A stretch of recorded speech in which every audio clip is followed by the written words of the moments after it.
Remind me of Mary Wells, who was the queen of Motown. She was the first Motown singer to have a #1 hit. I'm giving you a little history here. And it was called My Guy. You ever hear a song called My Guy? Oh, yeah. Nothing in this world can keep me away. Well, that was Mary Wells.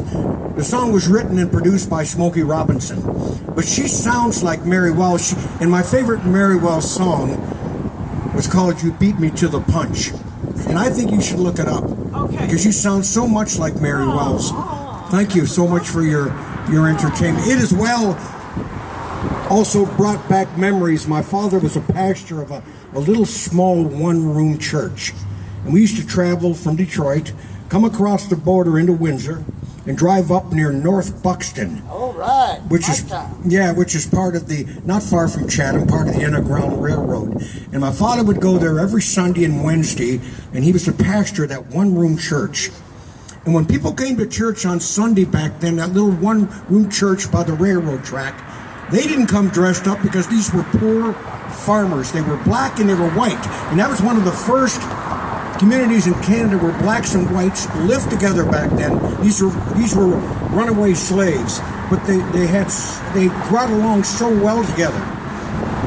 And I remember going to that church every Sunday, and my father used to preach, and I recall the train would come through, and the window panes in there would shake up. You know what was scary about that church? Especially at night. You had to go to the washroom. They had the outhouses back then. There was no indoor plumbing, so you'd have to go to the outhouse, and it was sitting right at the foot of a graveyard. And when you're 7 or 8 years old, and you got to go to the washroom out there, it doesn't take long because you're scared to death anyway. But I'll never forget it. It's great to be here, and I have a youth center right up in the middle of a gang-infested area, the Jane Finch area, and where that young woman was shot to death 2 weeks ago, and she was still pregnant with a baby, and there's a lot of bad things going on up there. So one of the biggest dreams I had, because I grew up in a turbulent life, did some time in prison. I'm not ashamed of it because it made me a better person. And I didn't kill nobody. I wasn't dangerous, but I was a hustler. And I spent some time in prison, and I came to Toronto with a man by the name of George Chuvalo. Back in the day, George Chuvalo fought Muhammad Ali twice, and he fought George Foreman, Joe Frazier, and I boxed in Detroit, and I met him there, and I came back here and got my life together. But I always said I want to open a youth center, an empowerment center, where I can engage young people, help them reach their potential. And it finally came to be about 6 years ago. And we have a great program up there called the Spider's Web Youth Empowerment Center, named after me, of course. I got to take some credit. I'll give God all the glory, but I need a little credit down here too, because that kind of exposure helps you get the money. These things don't run on fumes. That's right. Like my father used to say when he preached, God loves us and he loves those who give.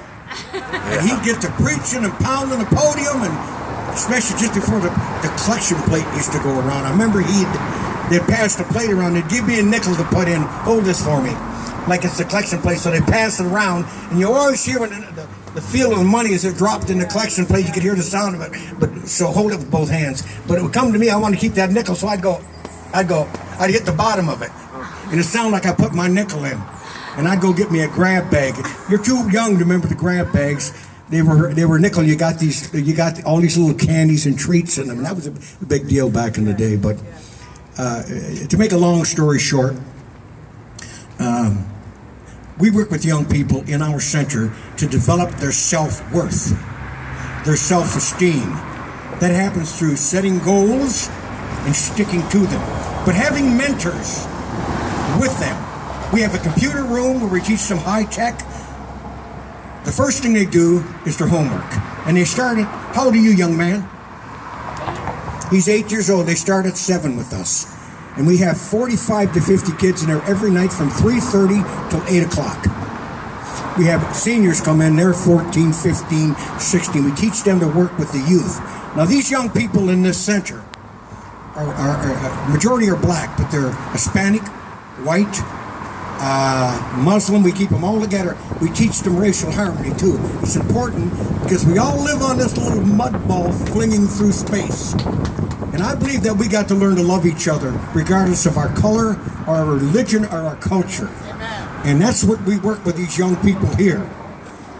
We also feed them. They do their homework first, we blackmail them. They come in, they do their homework, and we make sure it's done because when they reach grades 3, 4, and 5 is when they begin to slip. If they're like me, with a learning disability, people put you in a trick bag. They sort of tell you, in not so many words, that we don't expect much of you. So they push you apart from the more intelligent kids. It isn't, in fact, I wasn't stupid. I had a learning disability. The process took a little longer, but I learned years later that it doesn't matter if you're if you're in a special ed class. I accomplished so much once I had the right people around me. And that's what I teach young people. Get them now. The kids that come to our center, I can tell you the streets won't get them, the gangs will not get them, and they will not go to prison. Because we're dealing with them. We have a kitchen full of food, and I have 5 full-time employees working there now. That is a dream. And I'll tell you, the Spider's Web programmers did so well. The police response is down over 60% in that one project because we work with these young people. And whenever my friend calls me out with his e-camp, I come because I respect what these people are attempting to do. And this is also a good showcase, too, for young people with talent. Because you don't get it like you used to. The kids I grew up with, many of them, I grew up in the Brewster Project, Smokey Robinson, Mary Wells, Dinah Ross, all grew up there, all went to Cass Tech. Joe Lewis, Sugar Ray Robinson, Tommy Hearns all grew up there, and they became special.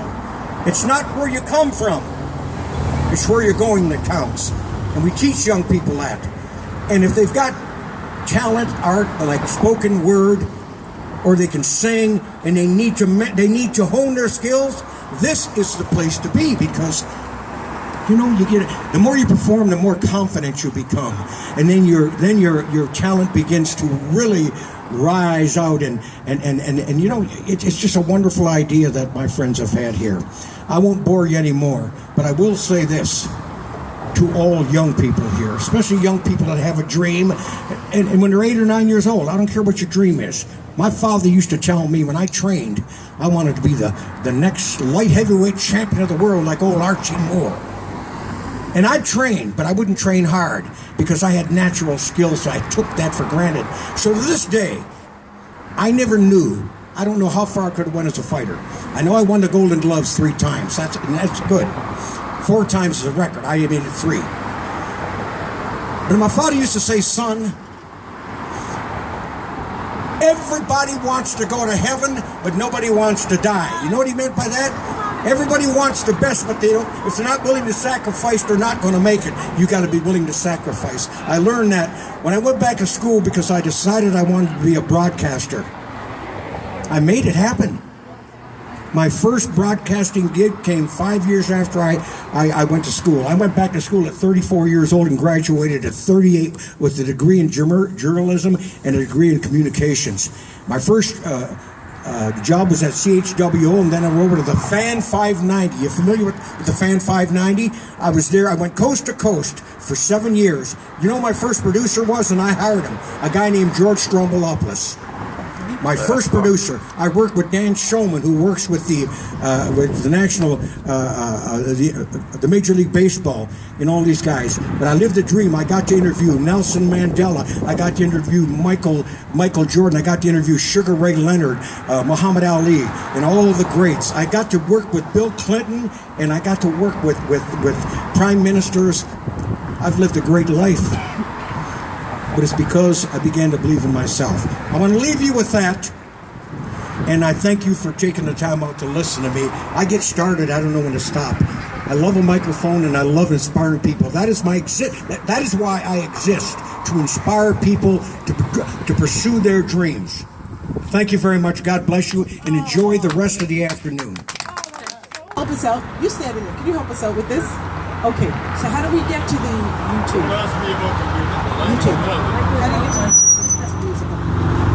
Just while we're taking the picture, and because we have our guests that are here too, and YouTube. And just I'll pull up anything and we'll get it taken from you. So 20-minute intermission. Can you sing, buddy? Can you sing? You're a singer? Oh! I'm a dancer. He's a dancer.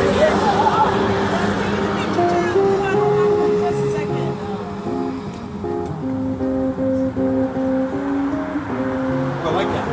What is that? I like that song. What is that song? Waiting and Waiting. Bob Marley.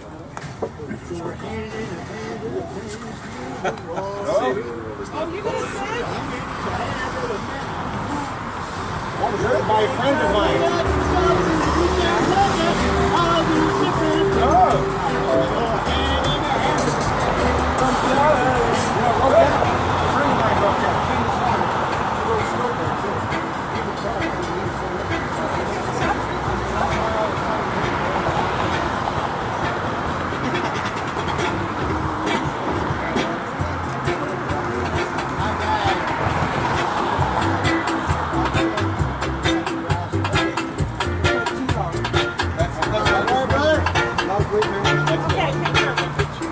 There's a land that I have heard about. That's a video, right? Yeah. You want to sing in it? There's a land that Do I want to sing? It's a video.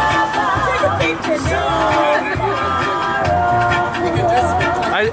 I got one. Here, I'll take another one in 3, okay? 1, 2.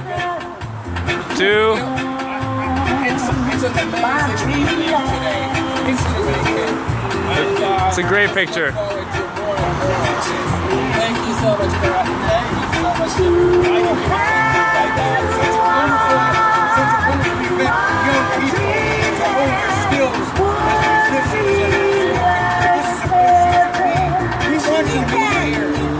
Share God-given gift with all of us.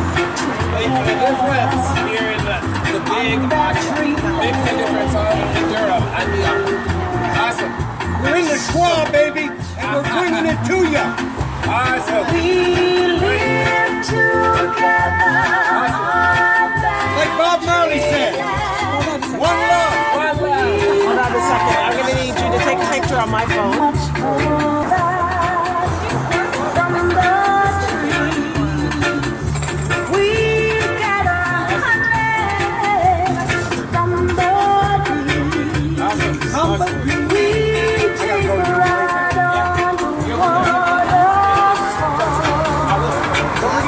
We